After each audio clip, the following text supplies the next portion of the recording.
Welcome to Digital Answer Based YouTube channel. In this video today, we'll be looking at on how to subscribe to a YouTube channel. As you can see right in front of you, I'm on a particular YouTube video, and you have the option, if you like the content of what you're seeing, you can actually subscribe to this channel. Where you see subscribe, you can click on here, and then you will be automatically subscribed to the channel.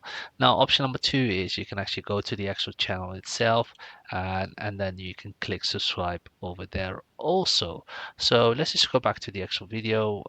Here I can click subscribe, and there you go, I've been subscribed. So to take it one step further, you can then obviously personalize it. So what you can do is you can press the none. So that basically means is you're not going to be notified when a new video comes out, or you can do personalize it when you have specific bells or specific videos that come out you want to be notified. So at this particular moment is everything won't be pushed out straight away to you, but you will see it in your feed.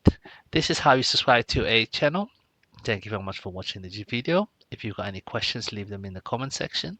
If you liked the video, please subscribe to the channel, and see you in the next video.